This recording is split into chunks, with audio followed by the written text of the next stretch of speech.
4월 8일 똑딱이 주식입니다. 간밤에 미국 증시가 엄청난 등락의 변동성을 나타냈죠. 나스닥 지수를 놓고 본다면은 간밤에 1000몇백 포인트에 해당되는 엄청난 등락의 범주에서 변동성이 나타났어요. 자, 이러한 큰 변동성이 나타났던 이유는 두 가지로 볼 수가 있습니다. 하나는 관악폭 이격 과다 위치에 있었기 때문에 그래요. 제가 어제 방송에서 말씀드릴 때 미국 증시가 한 번 더 추가로 빠지면 관악폭 이격 구간에 들어가기 때문에 저가 매수가 어떻게 형성되는지를 확인해 봐야 된다 라고 어제 말씀을 드렸었죠. 그래서 어제 미국 증시가 5% 가까이 빠져서 출발했거든요. 그러니까 관악폭 이격 구간의 이격 과다 위치로 떨어져서 출발한 거죠. 그러다 보니까 여기에서 매수나 이런 쪽으로 민감하게 또 반응을 한 거예요. 거기다가 가짜 뉴스가 하나 돌았죠. 가짜 뉴스가 하나 돌았던 이유는 뭐냐면 트럼프의 이 상호 관세 실행일이 이제 하루 이틀 앞으로 다가왔잖아요. 그러다 보니까 지금 시장은 트럼프의 이 상호 관세 때문에 증시가 급락을 했으니까 트럼프가 이 상호 관세 실행 이전에 이 미국 증시의 급락을 보면서 좀 마음을 좀 바꿔주기를 기대하고 있는 거잖아요. 그죠? 그러다 보니까 이제 이거와 관련된 부분이 이제 가짜 뉴스로 해서 어제 한번 돌은 거죠. 그러다 보니까 관악폭 이격 과다 영역에다가 절실하게 기대하는 그러한 부분이 가짜 뉴스로 나오니까 지수가 그냥 급등을 해버린 거죠.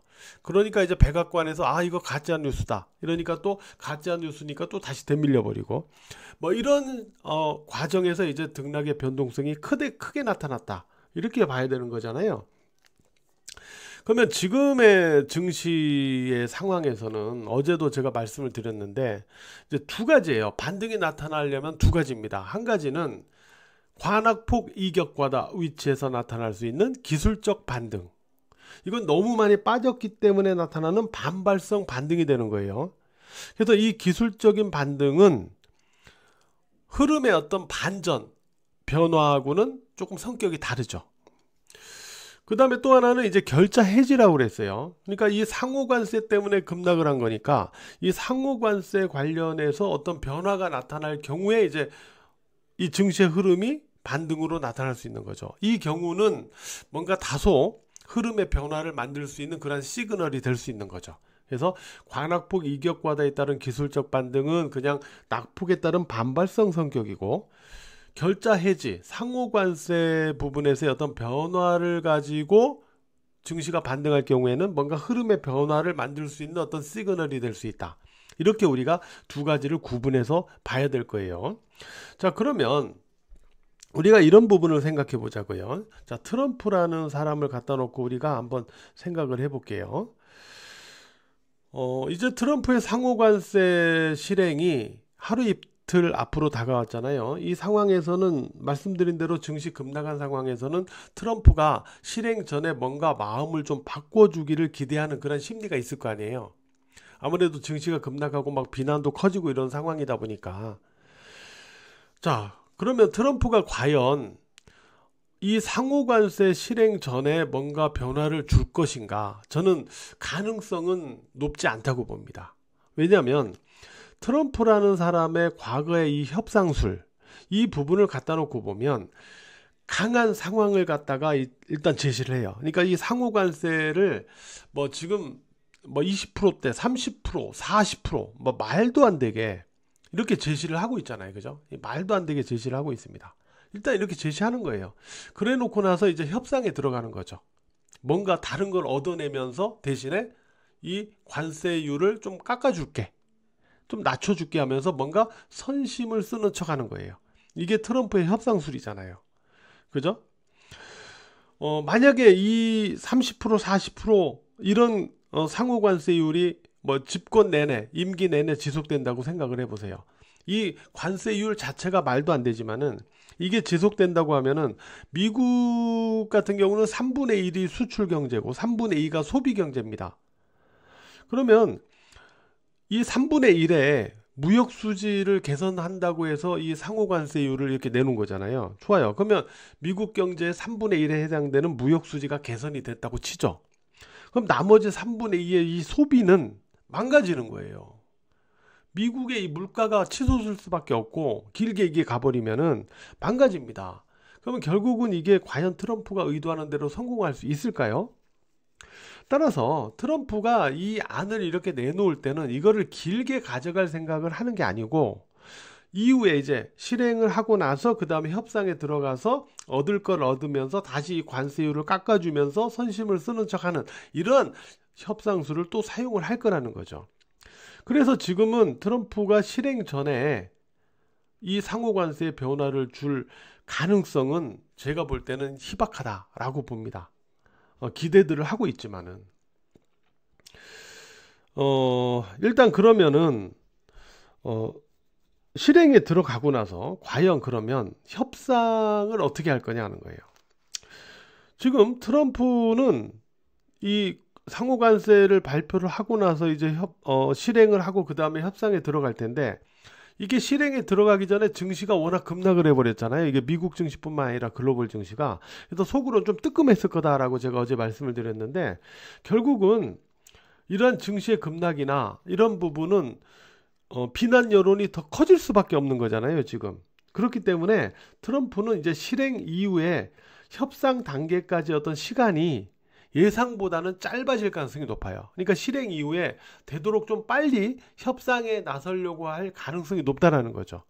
증시가 생각보다 너무 많이 급락을 해버리고 이런 비난과 경기 침체에 대한 우려감이 커져버리니까 트럼프가 이게 시간을 끌면서 실행 이후에 시간을 끌면서 협상을 가져가기보다는 자기가 생각했던 것보다는 좀 빨리 진행을 할 가능성이 높다라는 거죠.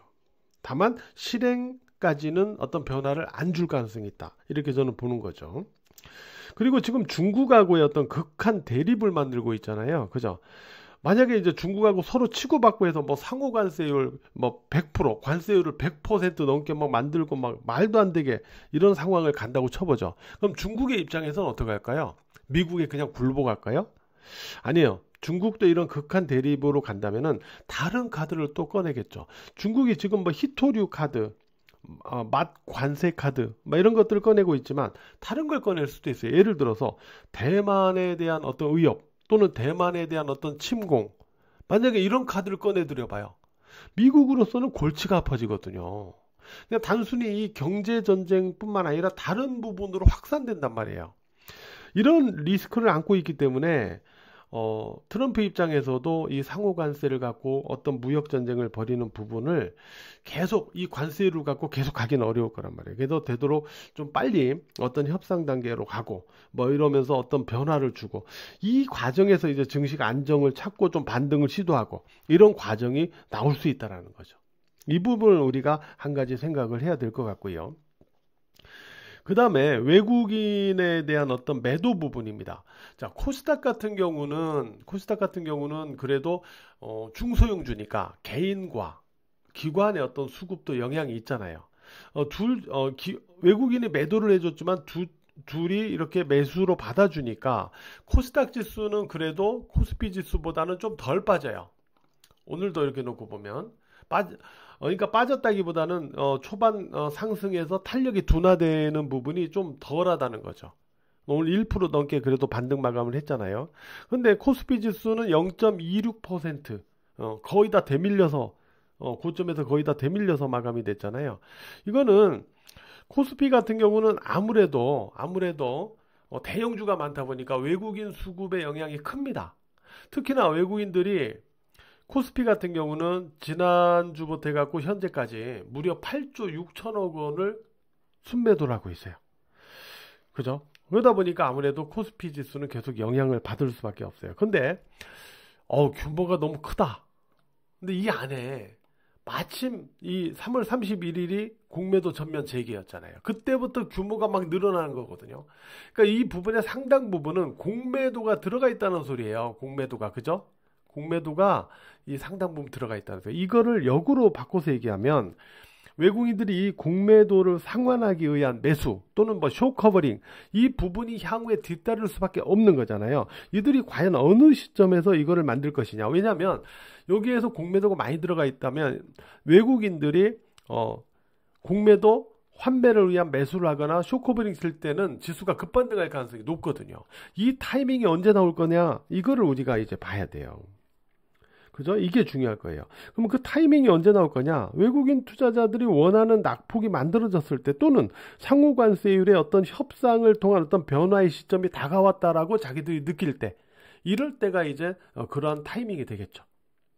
이런 부분을 우리가 항상 생각을 하면서 봐야 된다. 그래서 트럼프의 관세와 관련된 어떤 협상술, 이 부분을 우리가 이해를 하면서 가줘야 되겠고, 따라서 오늘 내일 당장 트럼프가 뭔가 변화를 줄 가능성을 기대하고 있지만은, 제가 볼 때는 앞에 말씀드린 그러한 수순으로 가지 않을까 이렇게 생각을 하고 있고, 다만 말씀드린 대로 이 협상 단계는 좀 시점상 좀 빨리 올 가능성이 있다. 현재의 어떤 여건과 분위기로 놓고 볼 때. 그 다음에 중국과의 극한 대립도 어느 선까지일 것이다. 중국을 아주 진짜 물러설 수 없게 건드려 버리면, 아까도 말씀드린 대로 대만 침공 이런 거 카드를 꺼내들면 어떡할 거예요. 그리고 미국, 이게 길게 장기화될 경우 또 임기 내내 이 관세율이 갈 수가 없다. 그럼 미국 경제도 망가진다. 이런 부분 말씀드렸고, 또 내적으로는 이런 부분과 더불어서, 그러니까 증시 어떤 반등의 타이밍을 우리가 결정적인 타이밍이죠. 기술적 반등 말고 이런 타이밍을 잡는데 이런 부분을 이해를 해야 되고, 또 외국인의 어떤 수급도 공매도가 많이 들어가 있기 때문에 나중에 결국 이 상환 매수나 쇼커버링 단계에도 지수 급반등이 나올 텐데, 그 단계는 결국 원하는 낙폭 또는 상호관세율 협상의 변화 시점이 접근했다라고 이들이 느낄 때, 그런 타이밍을 우리가 주목해 봐야 될 것이다 라는 관점으로 오늘 여러분들에게 말씀을 드렸어요. 코스피나 코스닥 어떤 지수 관련해서는 어제 방송에서 말씀드렸던 그런 부분을 좀 참고해서 보시기 바라고요. 결국에는 그래요. 저점을 낮춰 내려간다면 아직 약세 기조가 끝난 게 아닌 거예요. 그러니까 오늘 이제 약간 반등 시도가 있었지만, 어제 저점, 그러니까 코스피도 그렇고 코스닥도 그렇고 어제 저점을 깨느냐 안 깨느냐를 봐야 돼요. 저점을 낮추느냐 아니냐를 보자라는 거죠. 어제 저점을 깨면은 여전히 약세 구간이에요.